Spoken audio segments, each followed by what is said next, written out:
can say today is thank goodness for Farmer Rob putting in a trough, because I'm here in the barn paddock and I've got the fell lot all in. So there's 5 of them there. Nell, Callie, Layla, Lynette and Al, and then Stella's down there under that tree. Andy's over there, Frankie's there, and Nick's right behind me. There's our Nixie. So all of the fell group are in the barn paddock, and this previously didn't have any water, but that little black thing there just next to the gate, that is a trough which goes underneath, and so it's on both sides, is what I'm trying to say. So it's a trough feeding both sides of the field. On the other side of that gate is the barn field, so barn paddock and barn field, just because this is a smaller one, this is the paddock. So that means not only do I not have to water the 7 in the barn field, I don't have to water this 10 by bucket, I mean, because that was what I was doing, and what a faff that was.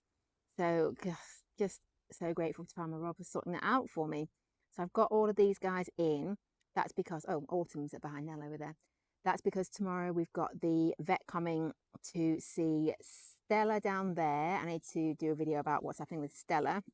Subscribers on my Facebook and TikTok pages know about that, but everybody else doesn't, so I need to do a video to fill everybody in on that one. Layla, the buckskin mare there, she's just having vaccinations, and that's it. And then we've got the farrier coming as well, the barefoot trimmer, who's going to be seeing Andy and also Frankie. So that's why I needed 4 in, and I've just ended up with all of them in. I did videos today walking them in, so I've got some content today at least. It was a really productive day in terms of content, because I went to fetch these guys who were miles and miles away. Farmer Rob gave me a lift over to that side of the fell, and then I walked back with these guys.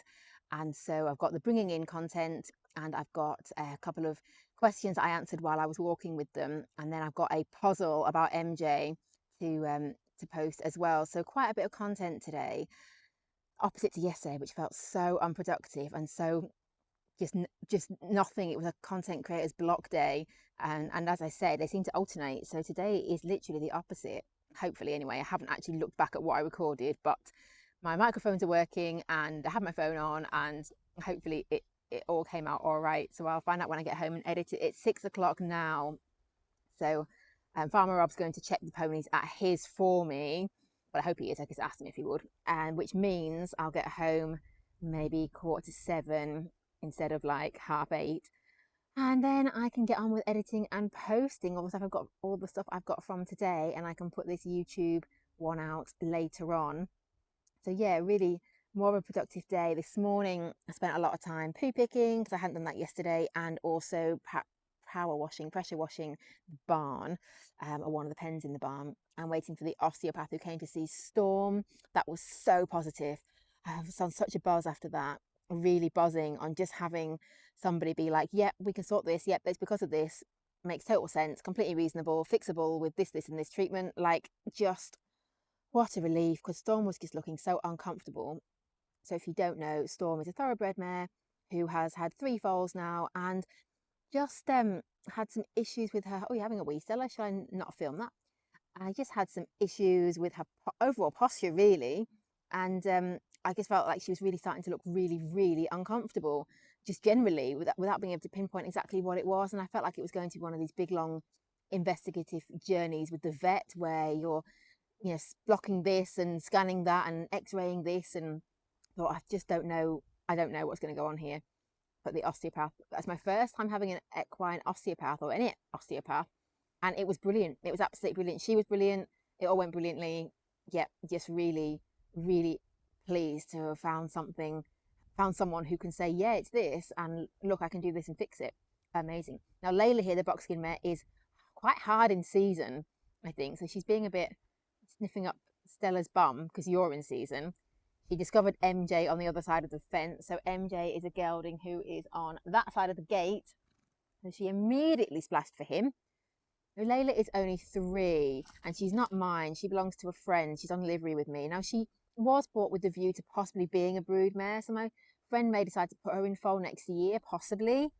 So she may be possibly a brood mare of the future.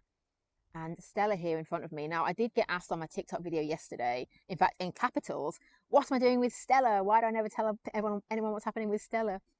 So there is, Stella's only 2 for a start, and this comment was on a video about whose part of the breeding program, and Stella's only 2, so she wouldn't be part of the breeding program anyway, because we wouldn't put them in foal until they are 4 at the earliest, so they foal at 5, and Stella, only being 2, would be 2 years off it. And she is a homebred. She's also a mare Goldie, and there is a thing about Stella which I need to do a video on, which rules her out of, well, being sold actually. Conformationally, I wouldn't say she's probably good enough to be a broodmare anyway. She's a really nice, like, leg in each corner type, really solid. Yeah, a solid pony, leg in each corner. Nothing terrible, you know, here and there, could improve that, but she's just not, she's not a specially good example of the Connemara breed. You know, she's just not got the key features of the breed really, but she's a lovely girl, a really lovely girl. So the best thing for her would be to go on and be somebody's riding pony. Frankie, were you clacking to Andy then? To go on and be somebody's riding pony is probably the best, absolutely the best outcome for Stella, but she isn't actually going to be suitable for sale, and I need to do a video on that to explain. Or, oh, don't fall up the hill. A lot of flies, aren't there, Stells, at the moment? All your flies on you. So one of you guys on here, I thank you everybody for your comments so far. It's been really interesting. It's definitely quite a different platform, isn't it, to the others? So I'm used to being on TikTok primarily. That's where I started, and then I moved over to cross-posting onto Facebook. When did I start on Facebook, Stella? About a year ago maybe. I've been on TikTok for just over 3, and interestingly, Facebook last month paid me more than TikTok did, with less than half the followers, about a third of the number of subscribers, no less than, and views. I'm not sure what the views were like. It's not as easy to see on Facebook, but yeah, interestingly, it paid more. TikTok's terrible. People have said that Facebook is a better platform for being paid on, and it's definitely true. But I've heard that YouTube is even more so. But I really just wanted to get into longer form content, I think, because I just feel like on the other platforms it's got to be so quick, so to the point, a lot of heavy editing. Or I mean heavy editing, I just mean like chopping and cutting to make it short and snappy. And this is Lynette here, if you don't know, on the left, and Andy on the right, 2 of our old school broodmares, the old girls. Lynette is 15, Andy is 14. We've had them both since 2019. Lynette is a retired broodmare. Andy is currently in foal to Harley, Eastland's Harley bred, to make a full sibling to Nix. Yeah, you good girls. And so, yeah, really interested to have a go with YouTube. So it was really interesting to have everyone's comments on my video from yesterday. A lot of you saying, like, just responding to me saying I had imposter syndrome. Thank you for all the support's amazing.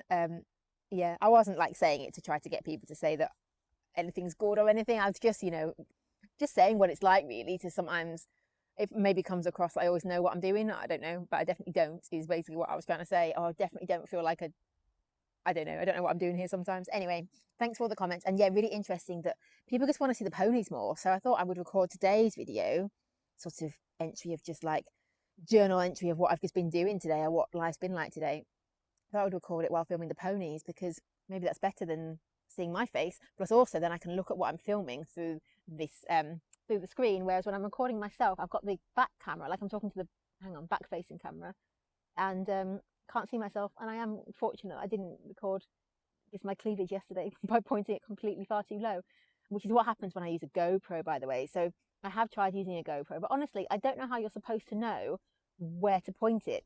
So I'll like put the GoPro on my head, turn it on, look in my car window to try to get an idea of what it is that I'm filming, and then just hope it doesn't like slip or tilt or anything. And then you look at the footage afterwards and you're, you know, missing the pony's head. You're only recording feet, or you've got mostly sky, or I don't know with GoPro. How are you supposed to get it so you're recording what you're seeing? Whereas this is why I'm thinking meta glasses could be a real game changer for like stuff like this. Or when I was bringing them in today, although that might have been a bit, that could be a bit jerky or a bit like, you know, me moving my head around a lot. But when I'm like doing something like brushing them, washing tails, I need to go and wash Edie's tail again. She's got a really mucky bum at the moment. Then I guess meta glasses could be on, and I could just be chatting. Maybe it's more for long form content like for here than for TikTok or Facebook or Instagram. In fact, Instagram doesn't even like my content that's over 3 minutes, which is basically all my content, because I hardly ever record anything less than 3 minutes. It's like 3, 4, 5 at least. And so yeah, I'm not a favourite. Oh, God, look at all these ducks. I can't wait to get rid of them all. Strim on the list of things to do. yes, so I'm thinking meta glasses could be a way forward. So I'm going to get some of those and maybe just, yeah, do more of this long form chat content. So let me know, yeah, what else I can chat about for you guys and just show you the ponies a bit more, I suppose. And just, I mean, today's been busy. I'm pretty pooped. It was a long walk back with them. It was like a couple of miles, I would say, walking back with them. And lucky I got a lift there at least. People definitely will ask me why I didn't ride one of them back. I mean, partly I'm not a good enough rider to have a load of loose horses around me, I think, and stay on if they take off, or I don't know. I know it's how like cowboys do it, the Western riders do it, and they're amazing, but you know, their horses and them are used to doing that. I'm not, and these lot aren't. Who would I ride? I mean, Frankie's back to ride thanks to her owner. And who else is back to ride? These two both are, although both done minimal work, to be honest. Lynette's done a bit more. I don't know. I mean, she is pretty sound these days, but I don't know if she's sound enough for riding. And she'd probably be at the back anyway. She's pretty slow. And Andy, yeah, Andy's only done a tiny amount. Yeah, I don't know. Yes, it isn't for me. I'm not brave enough. I don't think it'd be any easier. I just, maybe if I was a better rider and had a horse that was used to doing it, maybe. I don't know. And the quad bike, well, it was quite far to go on the quad. I don't know if my quad bike would definitely do it. And Jack Dog would have to run the whole way there and back. And it was 25 degrees. I thought it'd be a bit much for him to run there all the way back. Whereas what happened was Farmer Rob gave me a lift there and I just had to walk back. So that's how today worked, bringing them in. But I know when I post those videos, I'm definitely going to get, why don't you just jump on one and ride bareback back? And I'm like, oh, I mean, I've done my fair share of bareback riding. But you're having a nice drink, Autumn, good lass. But I don't think I fancy riding any of these bareback across the fell with the rest of them loose running with us, eh? Right. Okay, guys, so you're settled for the night. I'll get you out of here tomorrow. Out tomorrow, just 24 hours in. Yes, good? All right, see you tomorrow.